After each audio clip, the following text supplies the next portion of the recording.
Well, the Dow Jones Industrial Average Futures were opening up higher this morning. Let's see what they're doing right now, shall we? And on the futures board here, last I checked, we were just short of 600 points to the upside, and we're still up 547 right now. So we're under 25,000, but pretty close. 24,941 is where it now stands on the Dow.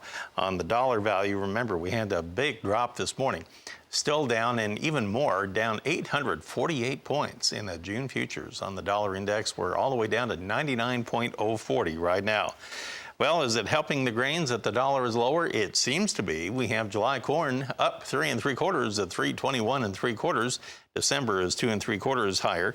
Soybeans, we had some overnight sales of soybeans to China, and that seemed to help a little bit. We had July soybeans 7 higher now at 840 1/4.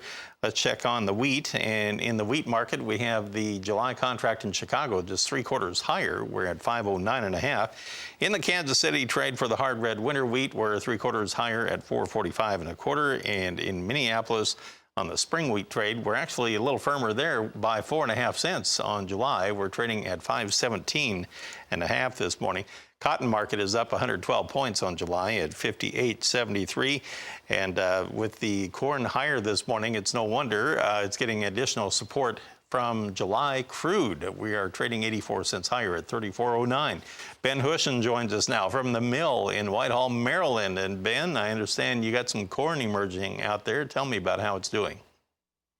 Good morning, Marlin. I would say the real story for our part of the world is we've had warmer temperatures. We talked a little bit about that last Tuesday. Talked about the need for rain, had 1.5 inches. Beautiful rain came through the area, pretty much widespread on Friday.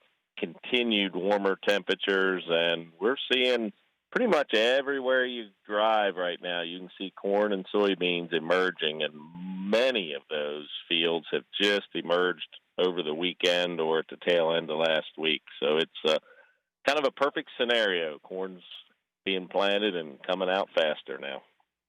Yeah, the pictures that we are showing that you shared this morning, it is nice to see the good signs of spring as you can row the corn just like a string of pearls, as they say, only in this case, tiny corn plants there.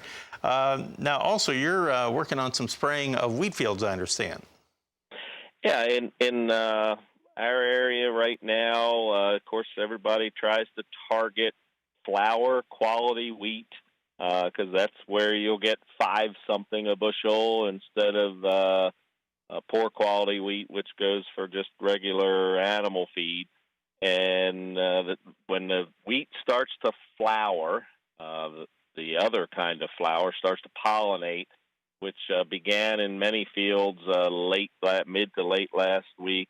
You need to protect it from fusarium head blight. It's become a very common, almost a must to get that get high quality wheat. So fungicide, a little bit of fertilizer on it at the same time, and that's pretty much been the anxiousness now, as corn planting is virtually over. Bean planting just about in the same situation. So hay's being cut and wheat is being sprayed. Well, thanks for the update, Ben, and great pictures, great video that you shared with our audience. Always look forward to talking with you every week, and look forward to next week, too. Ben Hushon of the mill in Whitehall, Maryland. We'll be back in a moment, and we will take a look at our livestock trade right after this.